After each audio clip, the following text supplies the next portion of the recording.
Hello everyone. Shivananda Sharma Memorial RV College presents video lectures. This is an ISR initiative. SSMRV College is one of the premier institutes run by the prestigious RV group of institutions, has come up with a unique initiative to engage students at the time of this unforeseen medical emergency caused by corona outbreak. As a socially responsible institution, we would like to connect academically with students to make the good losses caused. In this connection, myself, Rajita from Department of Business Administration, has posted a video on the subject Strategic Human Resource Management for Aviation Students, and the topic is Labor Management. Please watch the video till the end, like, share with your peer groups and subscribe to our YouTube channel. Thank you. The contents I am going to discuss is meaning of labor management, industrial relations, its objectives, participants and characteristic features, industrial disputes, the types, causes and steps for building good industrial relation. Labor management is a managerial discipline that involves or entails the policies, rules, regulations, procedures and competencies which govern and regulate workforce. It may include the unskilled, semi-skilled and skilled workforce in the organization or companies. In simple, the labor management refers to the set of policy, rules, regulations, procedures which is being designed and developed by the organization for the workforce. Industrial relation meaning industrial relation is the relationship between the employer and the individual worker and group of workers within the industry. We have a definition given by the Indian Institute of Personnel Management which says industrial relations includes securing effective and willing cooperation from employees and reducing conflict between employers and workers and their representative, the trade unions. It is very most important in the organization to have a good industrial relation. So, industrial relation aims at building a strong relation between the employees and the employer as well as among all the employees themselves. A strong industrial relation ensures the protection of employees' interest and successful attainment of organizational objectives in smooth and efficient manner. The objectives of industrial relations are to create healthy relations between employees and employers, to minimize industrial disputes, to generate harmonious relations among all concerned with production process, to improve the productivity of workers, to provide workers their appropriate position by considering them partners and associating them with management process, and to provide the workers their due profit share, improve their working conditions and thereby eliminating the chances of strikes and lockouts, etc. The important participants in industrial relations are first one is the employers, that is who have given the jobs, that is the organization. The second one is employees or workers, and the third one is government. The important characteristic features of industrial relations are industrial relations are outcome of employment relationship in a industrial enterprise. Industrial relations develop the skills and methods of adjusting to and cooperating with each other. Industrial relations system creates complex rules and regulations to maintain harmonious relations. The government involves shaping the industrial relations through laws, rules, agreements, awards, etc. The important factors of industrial relations are employees and their organizations, employer and their associations, and government. The next topic is industrial disputes. An industrial dispute is a difference of opinion resulting in a dispute between employers or an association of employers with workers or trade union. In simple, an industrial dispute may be defined as a conflict or difference of opinion between the management and workers on the terms of employment. We have a definition given by Industrial Disputes Act 1947 under section 2 subsection K. Industrial disputes means any dispute or difference between employers and employees, or between employers and workmen, or between workmen and workmen, which non-employment or terms of employment, or with the condition of labor of any person. So the concept of industrial dispute means in a work organization there might be some conflicts or difference of opinion between the members who are working. So when this difference of opinion arises between the management or among the employer and the employee, this concept is called as industrial dispute. The next topic is different types of industrial disputes. They are strikes, lockouts, picketing, Gherao, which are discussed as follows. The first type of industrial dispute is strikes. A strike is a very powerful weapon used by trade unions and other labor associations to get their demands accepted. It generally involves quitting of work by a group of workers for the purpose of bringing the pressure on their employers so that their demands get accepted. When workers collectively cease to work in a particular industry, they are said to be on strike. This is a very familiar method of industrial dispute. Under this particular strike, a group of people who are working in a industry are concentrating on refusal, that is any number of persons who are not willing to work in the organization. So this concept is called as strike. So why do workers go for strike? So here are the list of the causes of strike.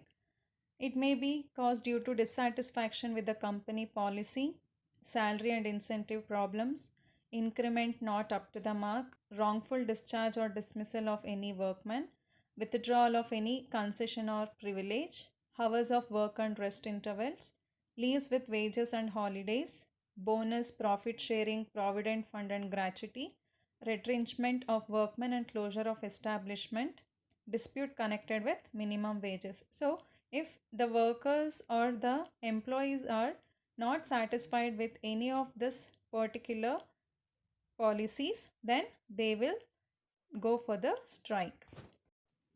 Usually the workers go for strike for fulfillment of their demands. There are different types of strikes which are explained below.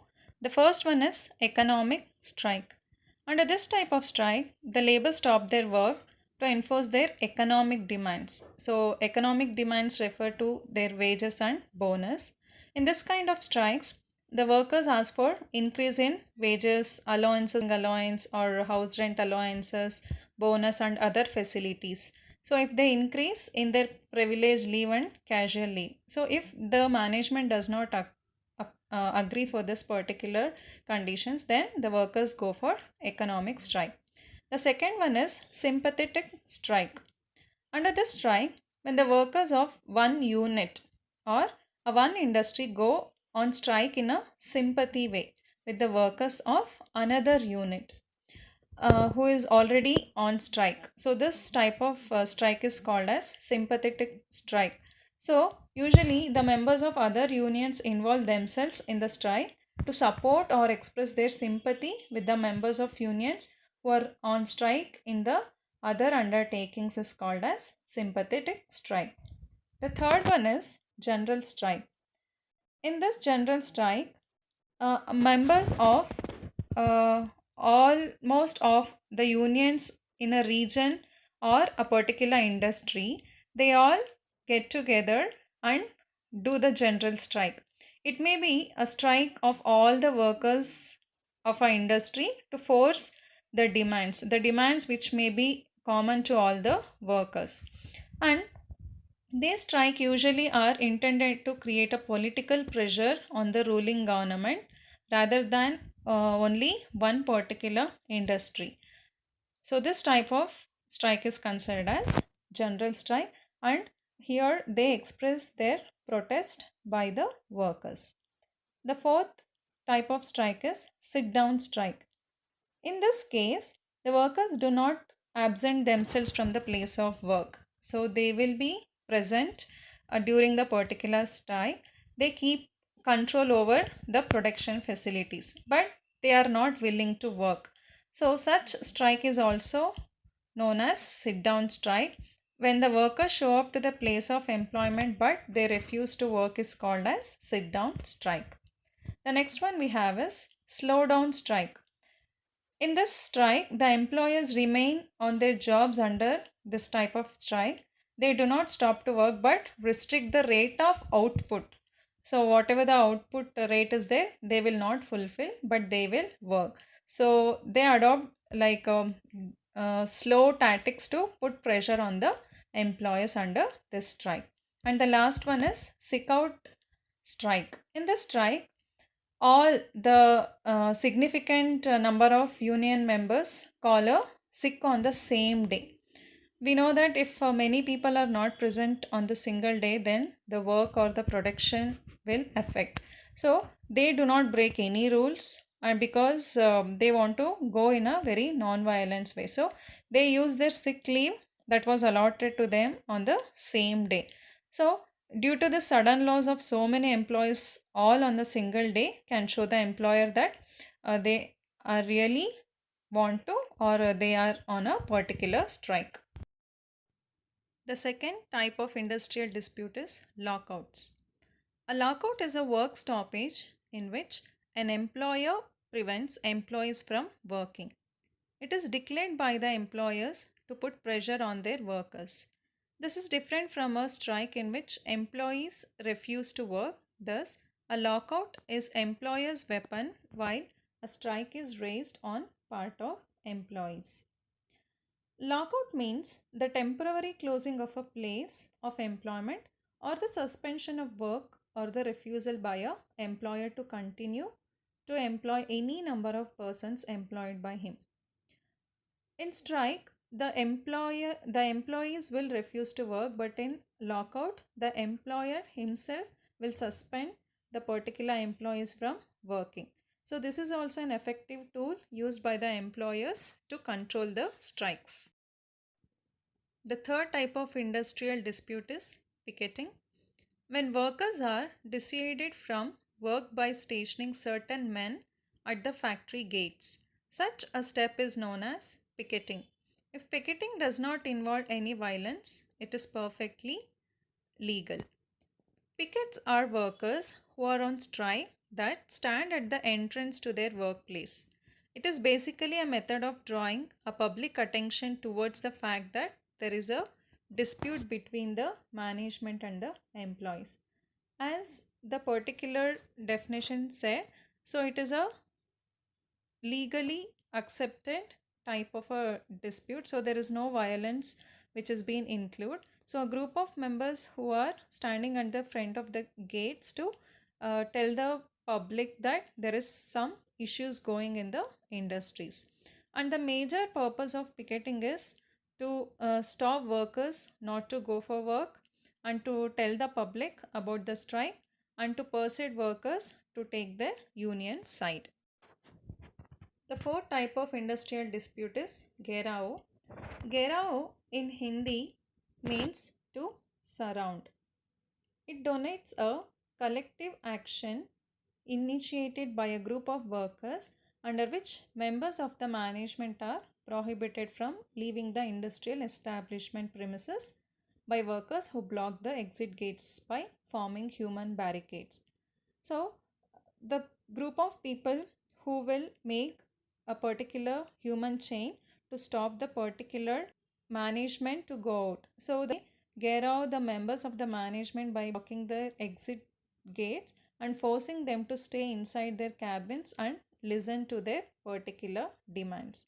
So the major objective of Gero is inflict physical and mental torture to the persons being Gero, that is the management, and hence this weapon disturbs the industrial peace to a greater extent so that the management can think over the demands of the employees.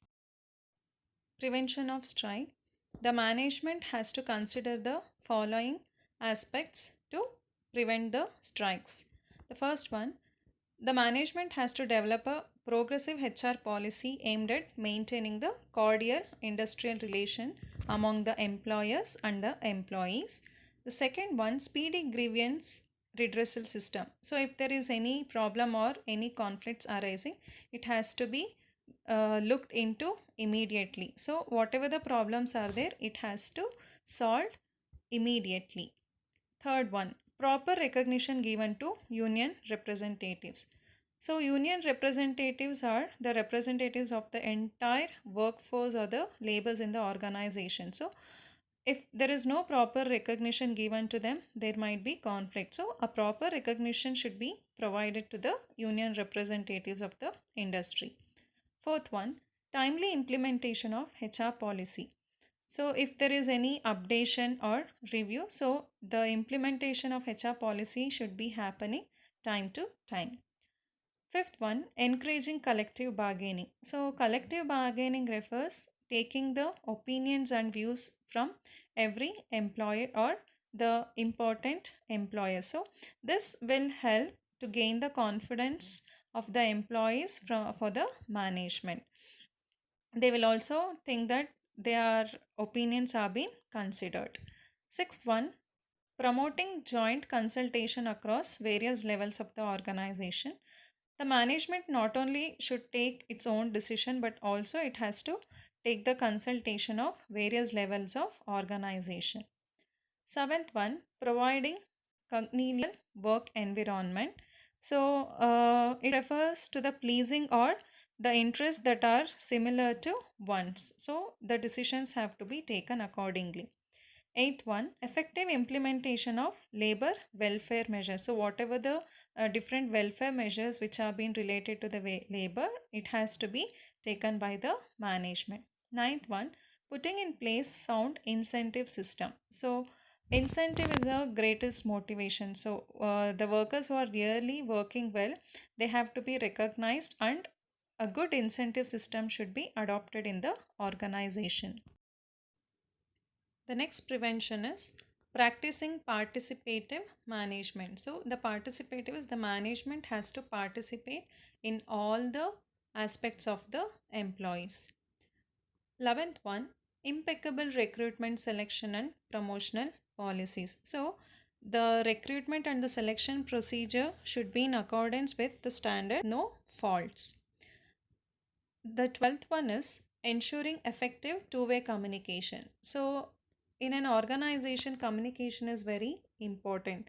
So two-way communication, that is, the communication should flow from the management to the employees as well as from the employees to the management. 13th one, sharing vital financial information with workers and increasing contact with workmen. When any major achievement done by the management, it should be shared among the employees so that the employees will also know what is the real position of the organization, and also they also feel the sense of sharing. 14th one, sharing gains of participation with the workers. It's not only telling them, but whatever the gains, the profits which is being earned, sharing with the employees is a very effective tool. 15th one, arranging get-togethers and greeting workers on their anniversaries. So it is not only the extraction of work from the employees, but also arranging a get-together as a lunch provided, or the family can be invited on their anniversaries. 16th one, rewarding and recognizing the exemplary talents of workers. So this is very important. If any recognition is being made, then it boosts the self motivation. So the workers or employees who have really done well or performed, so they have to be recognized and rewarded accordingly. 17th one, taking unions into confidence before putting in place any major changing in the work method. So if the management want to review or any implement any changes, it has to take the suggestions or the consultation of the unions or the particular employee, so that it will be helpful for the management to take a major decision. And the last one, conducting moral and job satisfaction survey to spot out the gray areas of dissatisfaction and taking proactive measures to weed out cropping up resentment. So A satisfaction survey. What is a job satisfaction survey? The management can take a simple survey either in the questionnaire methods or some direct interview methods, so that the management will also come to know what are the areas to be improved. The management has to follow some of the steps for building a good industrial relation among its employees, which are discussed as follows. The first one is top management support. The industrial relation is basically a staff function. So, the managers in charge of an industrial relation should have authority from the line executives. It may include the presidents, vice presidents. So, for the success of industrial relation program, the support of management is very essential. Second one, constructive attitude. Both the management and the trade unions should develop this constructive attitude towards each other, because mutual understanding and cooperation is very necessary for the smooth conduct of the industrial relation program.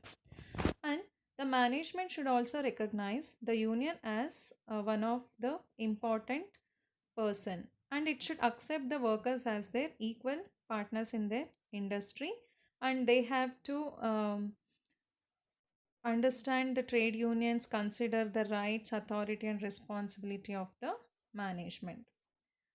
The third one is developing sound policies and procedures. The policies and procedures relating to industrial relations should be well designed and revised timely for maintaining a good industrial relation in an organization. All the policies and procedures should be very clear to everybody in the organization, including the union leaders.